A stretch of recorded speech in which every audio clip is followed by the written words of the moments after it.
Hello, dear learners. Welcome to the teaching learning session of sociology.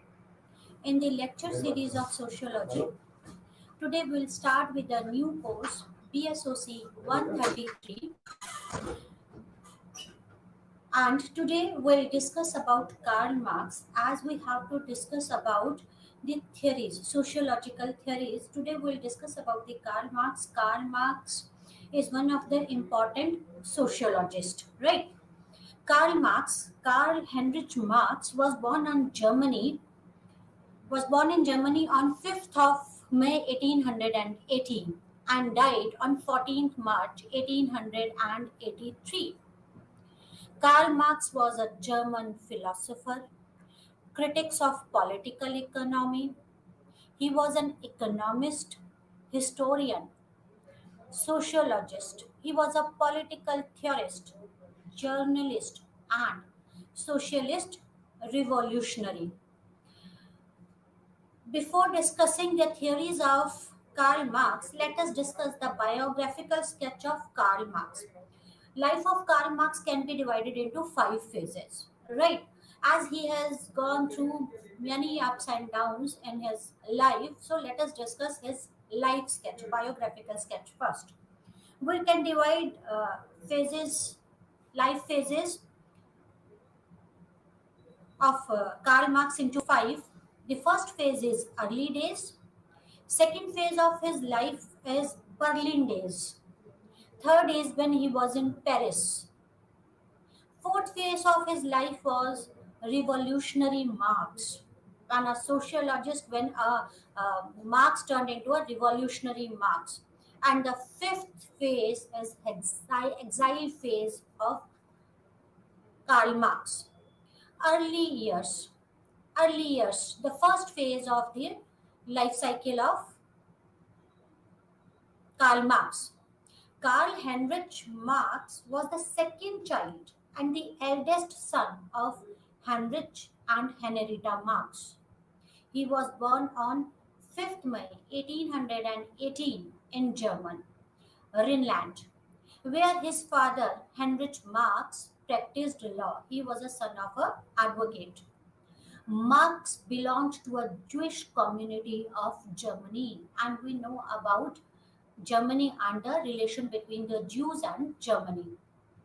In the period of Napoleon ruled Germany, the Jews had taken advantage of opening of trades and professions which were previously barred to them. They were not supposed to do certain things before 1928, before 1800 and before Napoleon's rule. In 1828, after Napoleon's defeat, the Congress of Vienna assigned the German Rhineland to Persian kingdom. The Germany was again divided into feudally organized kingdom. After defeat of Napoleon, the German was again divided into feudally organized kingdom, and the Jews once more faced racial, political, and religious barrier.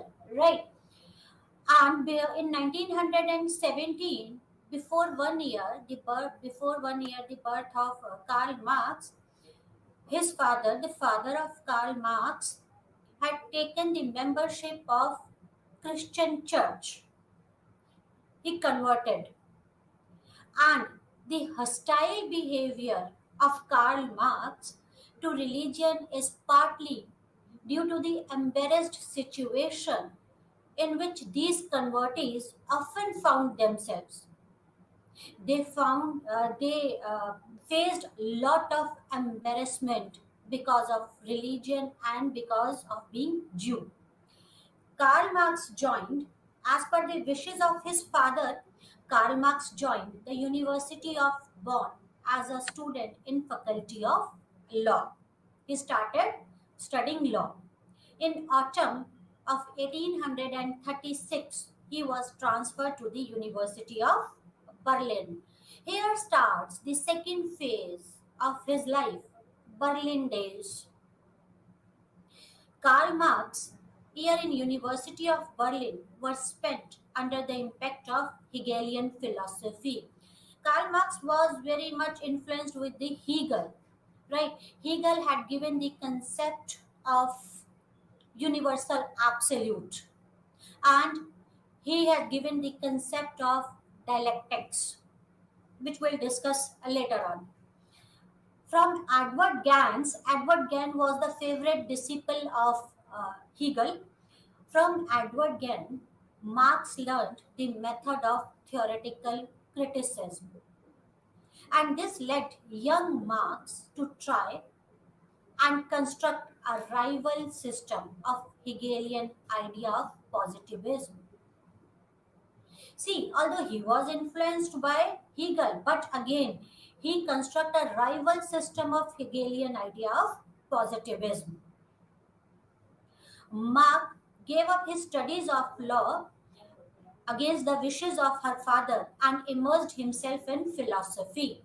His father wanted him to be a lawyer or an advocate, but he gave up the studies as of law and immersed himself in philosophy. Then he wrote many articles in many journals. When it became clear to him that in Germany he could not speak and write freely, he decided to emigrate to France. After his marriage in 1843, he left for Paris. From here starts the Paris days when he was in Paris. This is the third phase of the life sketch or the life cycle of uh, Marx. Paris, as we all know, in middle of 19th century, uh, French capital mirrored an unparalleled phenomenon of socio-economic, political, and cultural upheaval in Europe. It was the time of Renaissance, right? Scientific uh, progresses was going on, industrial development was there, so there was much upheaval in Europe. When Karl Marx reached there, he had one question in his mind, that what was the reason for the failure of French Revolution, right? To get the answer of this, he traced back the literature of that time, right? He studied uh, literature written by the French writers. Although he liked French writers and English economists, but he was a critic to them. According to Karl Marx, their studies lack history, integrity, and unity. They were not serious in their studies. Their studies lacked seriousness. He liked them, but he was a critic to the English economists as well as to the French writers, right? Then while when he was in Paris, he began to comparing the socio-economic condition of France and Germany, right? Karl Marx accepted the Hegel's view of structure. He believed in the fact of formal relations between the elements of process of human history. While he was in Paris, he met F. Engels, who was a German radical and a revolutionary. F. Engels was a son of a German cotton trader, right? And they become friend in Paris and remain friend till death. Okay. Marx's brief but very productive spell in Paris ended in the beginning of 1845 when he was expelled from the Paris.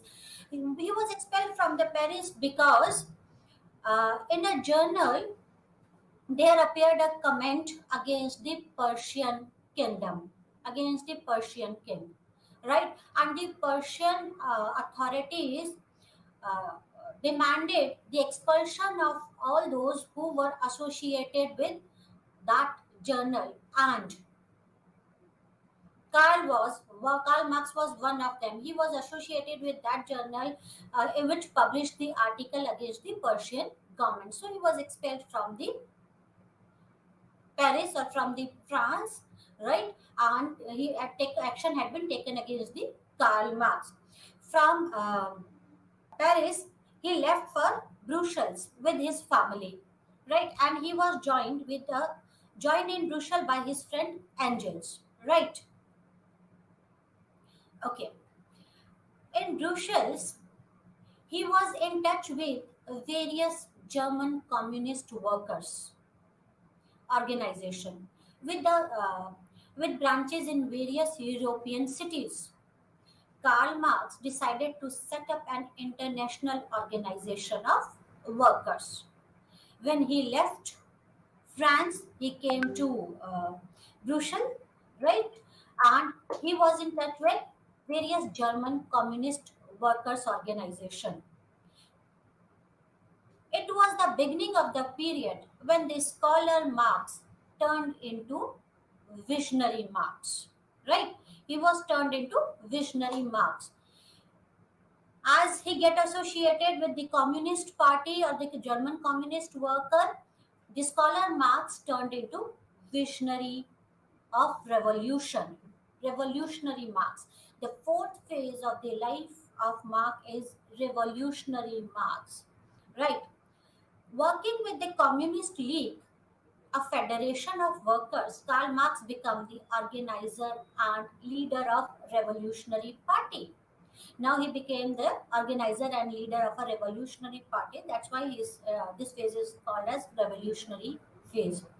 In 1847, the London branch of Communist League entrusted him with writing a document which would spell the aims and objectives of the party, right? Aims and objective of the party, and Marx accepted that. Marx produced the document early in 1848, and this document was published few years, few weeks before the French Revolution, right? And this document was called the Manifesto of Communist Party, right? Manifesto of Communist Party.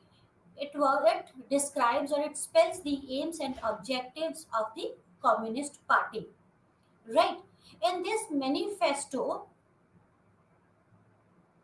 Karl Marx wrote that proletariats have nothing to lose but their change. They have a world to win. Workers of the world, unite. After the publication of this manifesto, the government of Brussels had taken action against the Marx and told him to leave the country. Right? He was told to leave the country. He left the country and once again went back to the Paris as the government of Paris welcomed him. When he reached Paris, French Revolution broken out, but Karl Marx was not taken in this revolution by the revolutionaries. So once again, he left Paris and this time he went to Coligny. Right. In Coligny, he started a journal and wrote the articles. In one of the articles, he had taken a radical position against Persian government. The Persian government suppressed that article. That article was avidly read by the public, and that article was suppressed by the Persian government. Right. In the last edition of that journal, that article was published in the red. For this, the Persian government booked Karl Marx for sedition and jailed him. Uh, when he was tried in the Coligny court, he had he had delivered a lecture on the socio-economic condition of Germany and Europe. The jury was very much impressed with his lecture. They thanked him and acquitted him. But The government had cancelled his citizenship. As he was the citizen of that country, the government cancelled the citizenship and told him to leave the country. Once again, he had no places to go but Paris. He went to Paris, but the French government this time told him to leave France or to retire to upskirt. Then he left France and arrived to England or London. This phase of Karl Marx's life is known as the exile phase of Karl Marx. From Paris, he left for England and arrived in London in August 1849. He lived there until the death in 1883. With his family and close friends, he led the life of a relative inactivity and material poverty. This forced inactive life and material poverty helped him to develop as a thinker.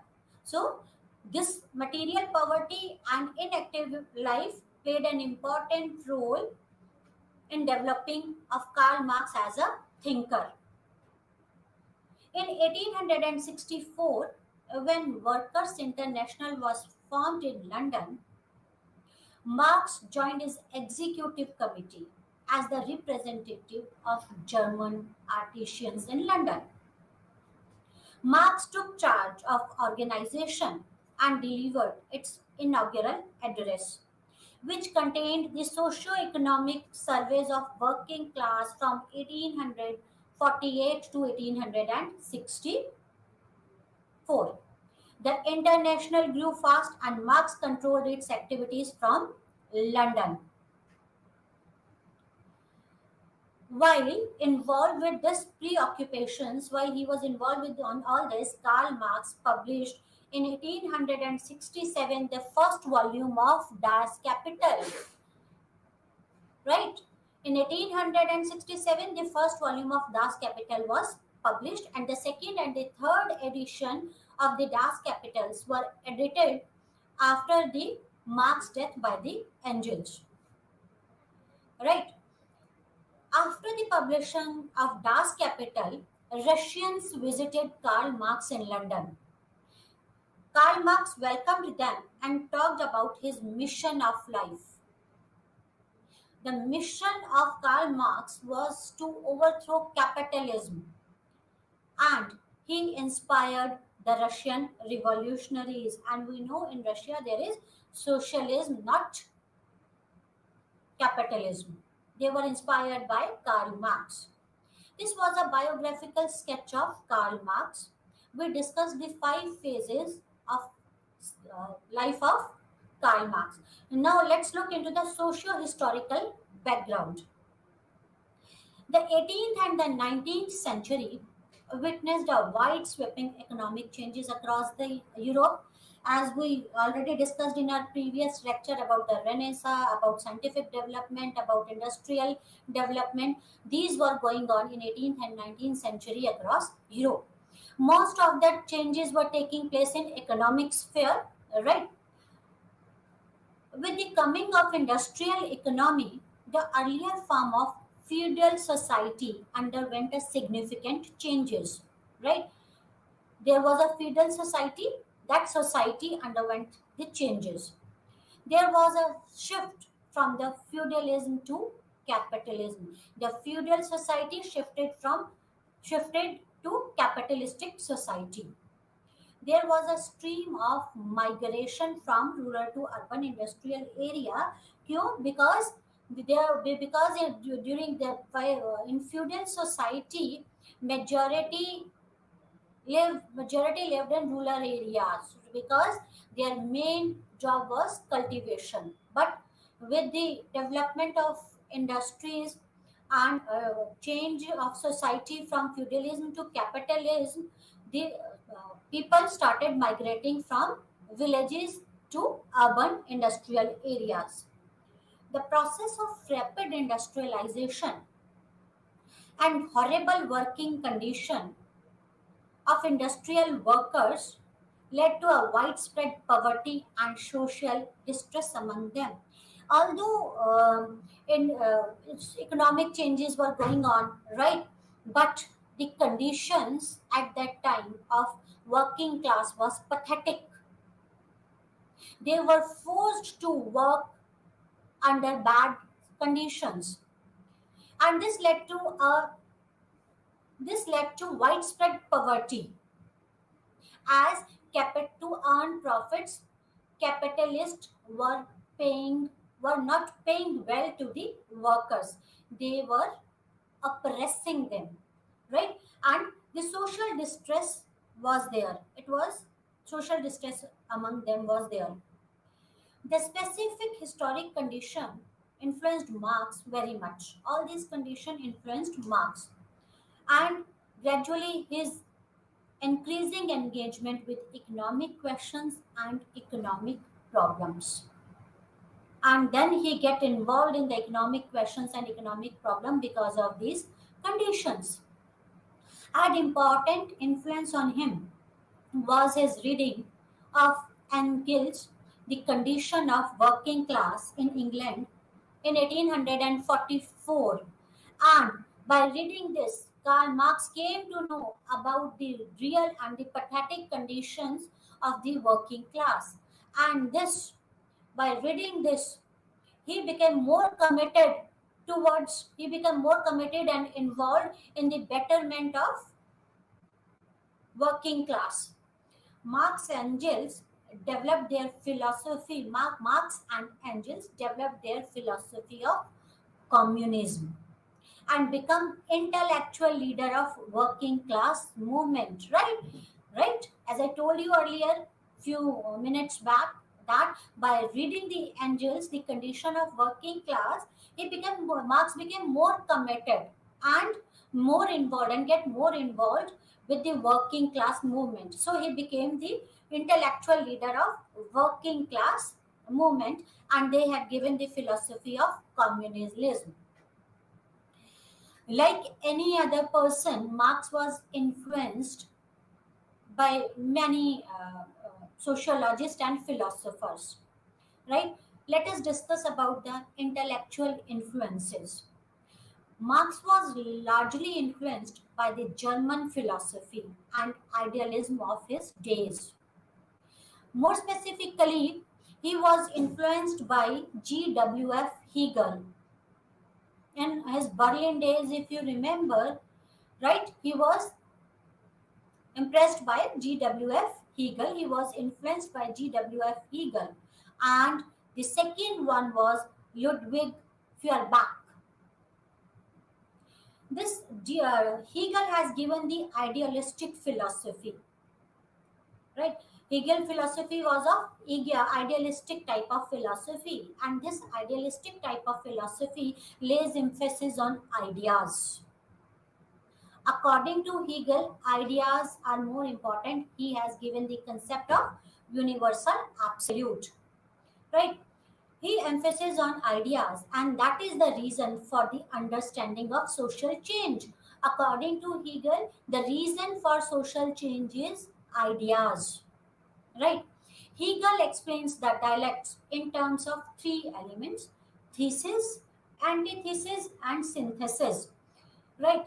He had given the concept of dialectics, and he explained the dialectics in three elements. What is thesis, antithesis, and synthesis?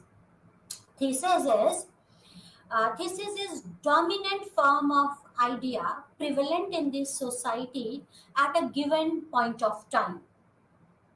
Dominant form of idea prevalent in this society at a given point of time is thesis, right?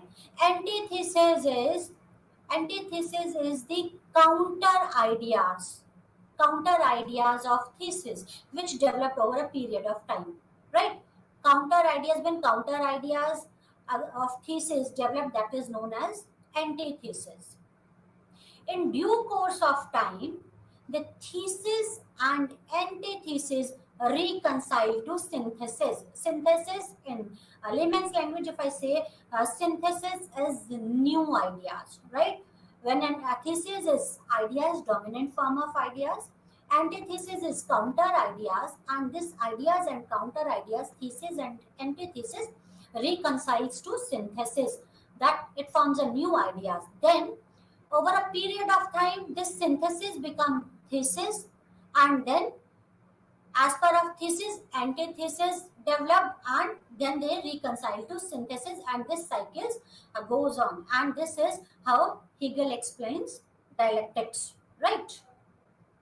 Marx accepted the Hegel's idea of dialectics, but he didn't agree with the emphasis on ideas. He was okay with Hegel's idea of dialectics, but he didn't agree with the idea sort of a thing, right? Instead of ideas, Karl Marx brought in material forces and developed the idea of dialectical materialism. We'll discuss about dialectical materialism later in details later on, right? And he had taken the idea of dialectics from Hegel, but he include, instead of ideas, he brought in material forces and had given the concept of dialectical materialism. He examined the dialectical relationship between capitalist and proletariat, right? He studied the various forms of societies and examine the dialectical relationship between capitalist and proletariat. He studied the relationship in Asiatic society, then ancient society, feudal society, and then in capitalistic society. The basis of Then he found that the basis of capitalism is exploitation of working class. This exploitation will create conditions for the working class to revolt and overthrow capitalism itself, right?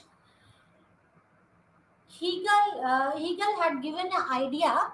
According to Hegel, let me share one thing with you. According to Hegel, the our ideas, we became alien to our ideas, right? We became alien to our ideas and creations. And this is what the Hegel called the alienation. We will discuss it when we will discuss about the alienation concept given by the Karl Marx. The other thinker which influenced Marx was Ludwig Feuerbach. He was a German philosopher who influenced the Marx. While Hegel believed a real man emanates from divine, Feuerbach argued that real man is one living in the real material world. Right.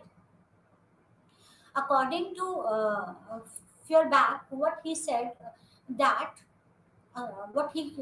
is human being creates an entity called God.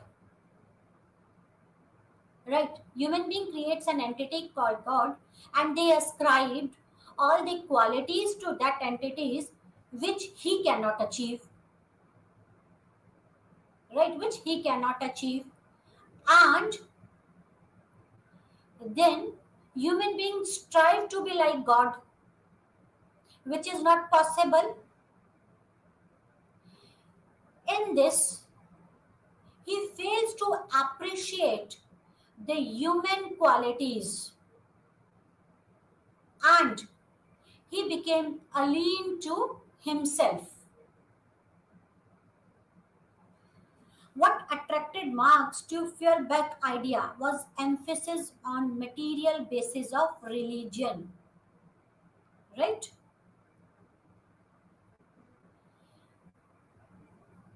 Karl Marx had given the materialistic. Let us discuss about the materialistic perspective of Karl Marx. The materialistic perspective is at the center of Karl Marx's analysis of society. He analyzed society on the basis of economics, on the basis of material. Economy is the center in Karl Marx's writing and analysis.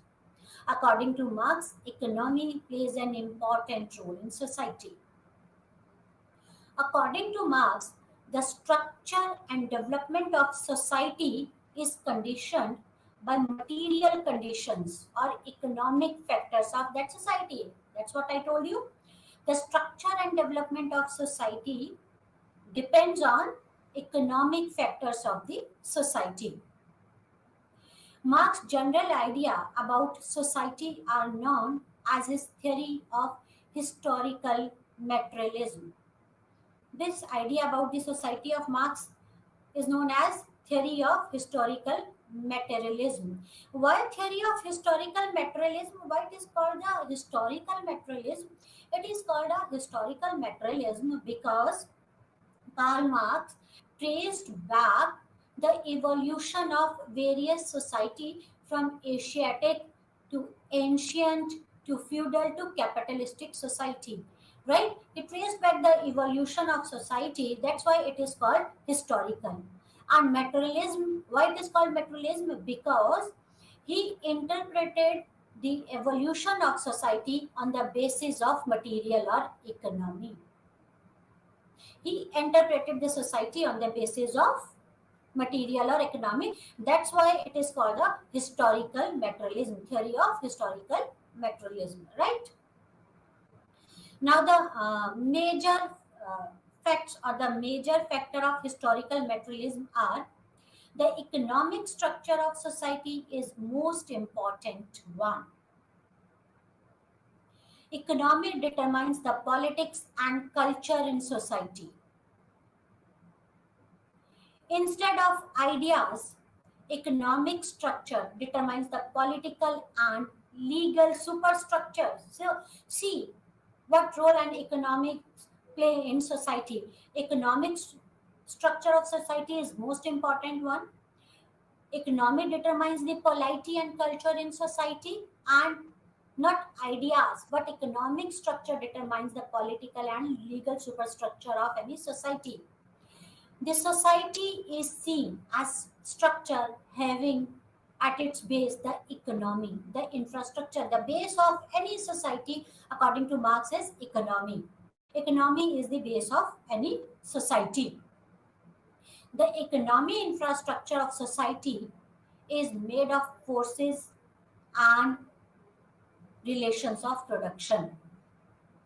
The superstructure of society is based on relations of production. Economy of structure, the base of society is economy, and the superstructure of society is based on the force of relations of production. And the economic infrastructure of society is made up of forces and relations of productions. The other aspects of the society as history, politics, law, religion, education are influenced by the economic structure according to the Karl Marx. Karl Marx has written somewhere that it is not the consciousness of human being which decides the material existence of an individual, but it is materialistic world or existence, materialistic existence of an individual which decides the consciousness of an individual. Right? Now the political economy perspective. What is the political economic perspective?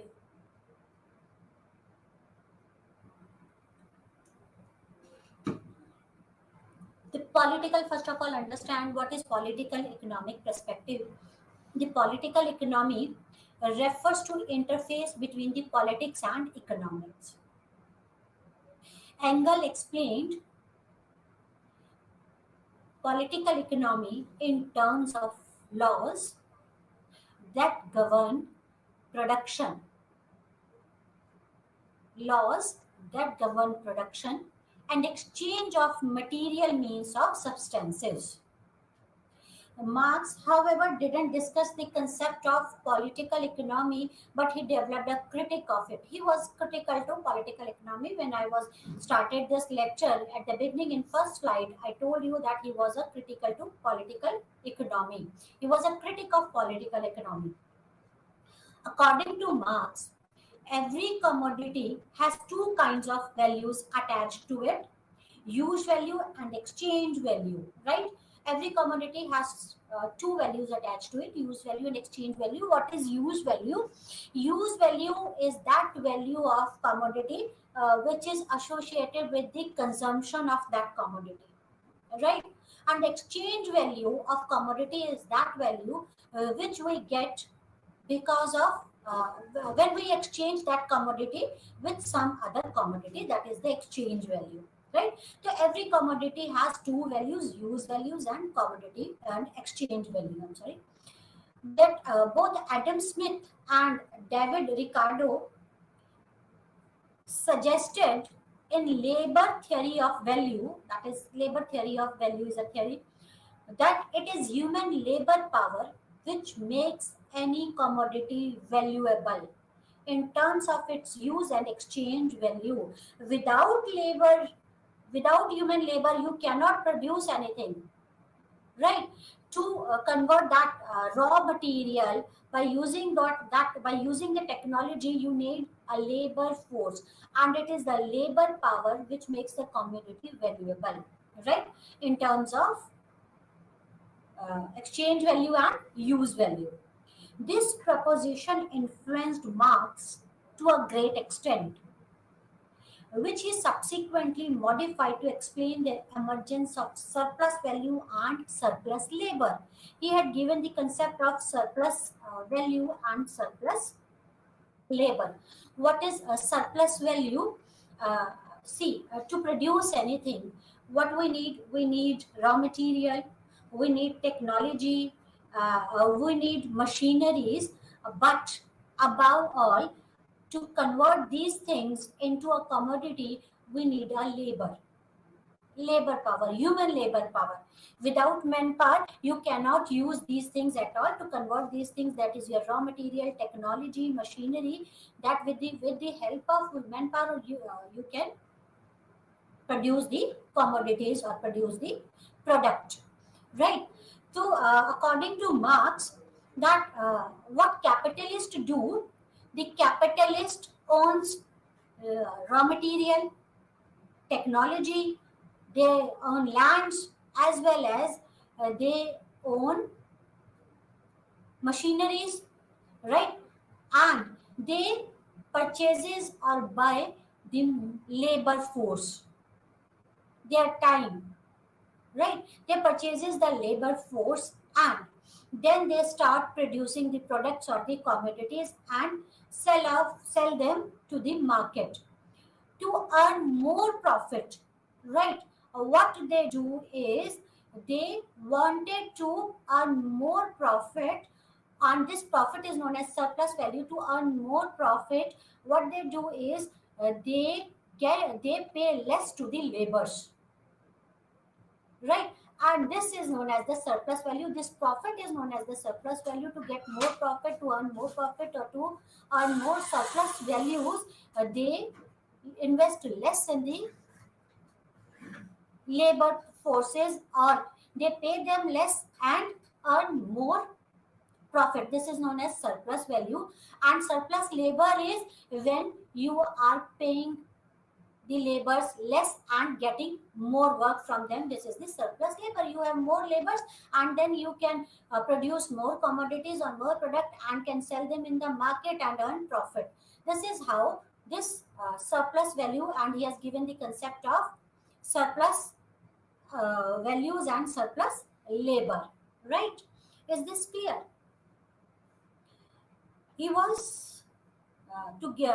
he was influenced with this Adam Smith and Rickard's suggestions in labor theory of value, and had given the concept of surplus value and the surplus labor. Alienation. This is one of the most important concepts of Marx writing. The concept of alienation used by Marx in his writing is derived from Hegel. As I told you, Hegel had given the concept of universal abstract. Right? According to Hegel, our ideas, we see our ideas, our creation alien to us. Right? Human being sees his ideas alien to oneself, right? And this again, the Feuerbach,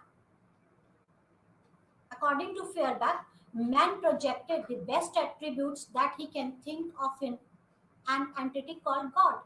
As I told you earlier, Feuerbach Feuerbach told that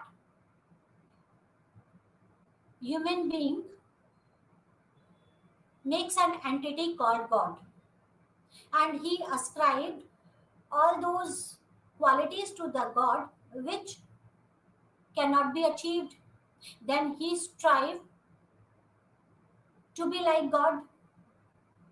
During this process, when he strived to be like God, he forgot to appreciate the human qualities, and in this process the human being became alien to himself or oneself, because he wanted to be like God, and so he alien from himself. For Marx, alienation involves a sense of detachment. Alienation is a sense of detachment? Yes, obviously. Alienation involves a sense of detachment of worker from their own labor and objects they create. Right? Uh, Say, when a worker is producing something in a factory, he cannot say that this is my product, this is my object. He is producing that commodity for someone else. The labor alien himself from the commodities he produces. Let us take an example of this. A shoemaker who is working for a company is making a shoes, right? Making the shoes, and he cannot say that these shoes are my commodities. He produced those commodities, but he aliened from that product. So, according to Marx, alienation involves a sense of detachment of worker from their own labor and object they create. They detach from their labor because they feel like they are getting paid for that, right? So, according to Marx, alienation takes place in four ways. The first is workers lose control over what they produce. They don't have any control on what they produce because that is not their commodity. Second is workers lose control over their own work activities since they sell their labor for wages. As I told you, right? Because they are getting paid for their time, because they sell their labor for wages and treat the productive process only as means of substance. They are getting paid, they are getting the wages for their time, for their efforts, and they treat the productive process only as a means of substance. They don't treat like this is my work or this is my product. Third is worker have to produce mechanically with no creativity or mental engagement.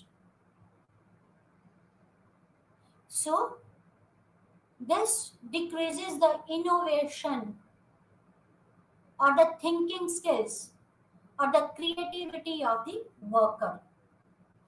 Fourth is private labor of worker makes them self-centered and individualistic.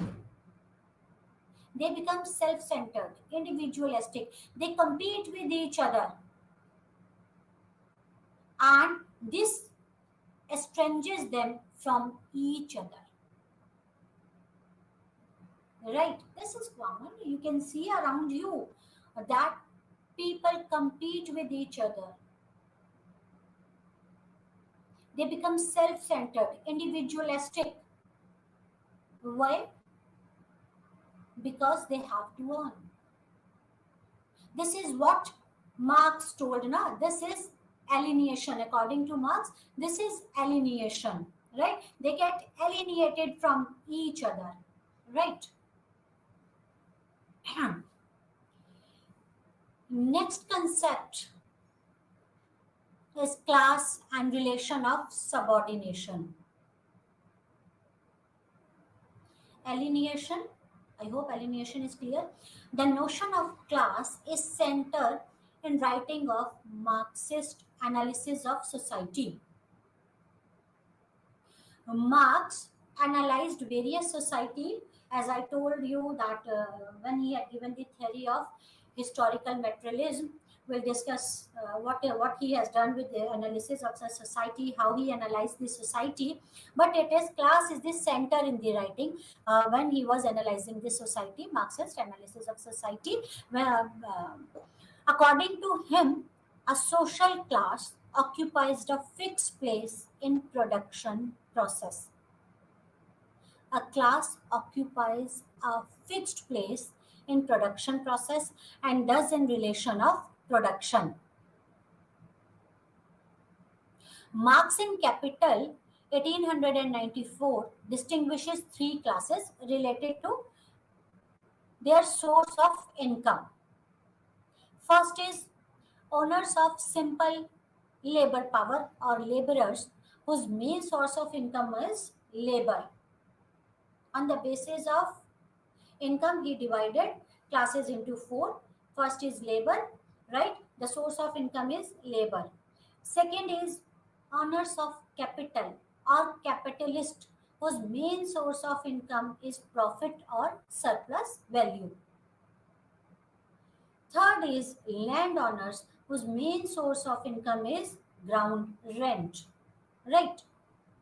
With the ownership of means of production, there emerges two classes, right? One who owns it, haves and have-nots. Before explaining this, let me explain this, then I'll explain the societies. With the ownership of the means of production, there emerges two classes, haves and have-nots. Haves means those who have the means of productions and those who have not the means of production, right? Haves are capitalist or bourgeois, right? And those who don't own the means of production or who don't have the means of productions are known as have-nots. And have-nots are proletariats who possesses only their labor power. So have and have-nots was defined by Marx on the basis of means of production. Means of production, those who have means of productions are known as haves. This is one class. Have class who have means of production, and have not class who don't have the means of production, that is the labor or the proletariat are known as have-nots, and the capitalist or bourgeois are known as haves. One class also look into class in itself notion, which means that all those who are sharing the same relationship of means of production comprises a class. Those who have means of productions are known as class in itself, right? Because they share the relationship to the means of production. And the second term was the class for itself, where the members of class are aware of their exploitative situation and come together to resolve it through revolution. Class for itself. right? What is class for itself? That is the labor class. They were aware, they are aware about their exploitative situation, and they come together to resolve it through revolution. And class in itself is when they share a relationship to the means of production. When someone has have means of production, they have, and who has have the relationships to the means of production and have not, are aware about their exploitative situation and come together to resolve it through the revolution, right? Now next is means, relation, forces and mode of production.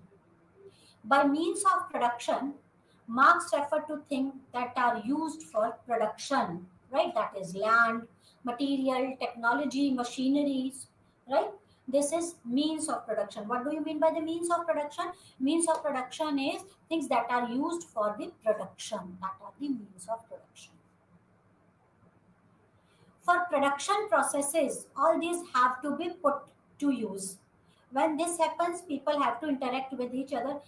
See, land, raw material, technology, and machinery cannot produce the commodities, right? For production, you have to put all these into use.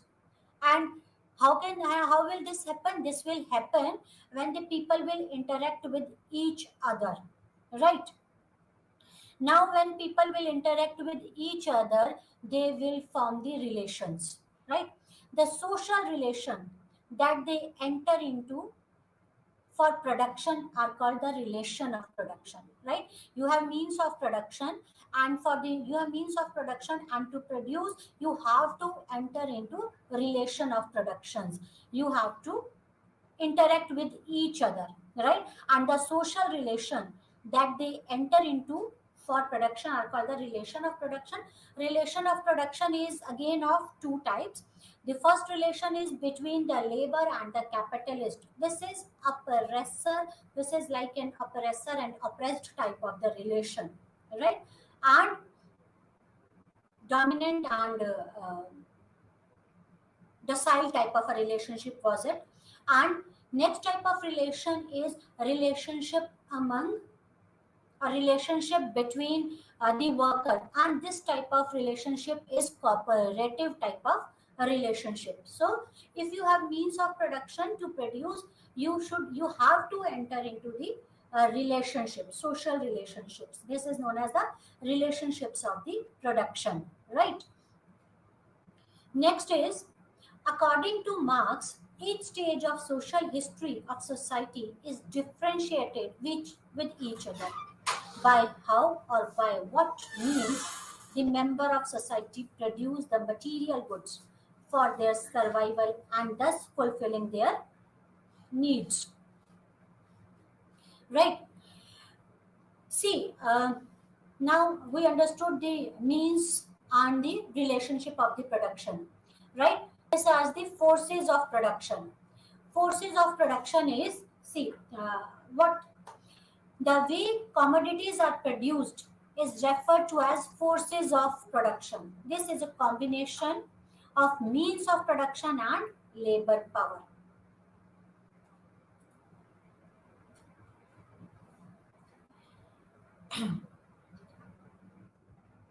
Marx identified the four modes of production: the Asiatic mode of production, ancient mode of production, feudal mode of production, and capitalistic mode of production. What are the forces of production? The way commodities are produced is known as forces of production. And the combination of means of production, this is combination of means of production, that is the raw material, and the labor power, that is the relation, that is production, production, right? So this is forces of production. Now Marx identified the four modes of production. Four modes of production. The Asiatic modes of production. What is the Asiatic mode of production? The Asiatic society, in Asiatic society, all the members of a community owns the land. Like Land was not owned by any individual. It was the land of the community, and so there was no class system was there, right? So mode of production was classless. It was a classless society, and people work together and produces. After Asiatic society comes the after Asiatic society comes the ancient society. What is ancient society? In ancient society, for the first time, we have come across the classes. The first class is master class, and the second class was the slave class. Slave class was the oppressed class, and the master class was the oppressor class, and the slave worked for the masters. This was the mode of production in that society. And then comes after ancient society, there comes the feudal society. In feudal society, there were two antagonistic classes, the landlords and the tenants. The landlords owns the lands, but the tenants were not supposed or were not allowed to own the lands. They have to work for the landlords on their lands, and that is how they produces. That was the mode of production, right? The tenants work for the landlords. In capitalistic society, then evolved the capitalistic society. In capitalistic society, even there was two antagonistic classes. The first class is the capitalist class and the worker class. Again, the oppressor and oppressed class. The worker works for the capitalist, and capitalist earns the profit. This is the mode of production in capitalist society, right? That's all for today. Thank you very much. We'll continue with Karl Marx work. Namaskar.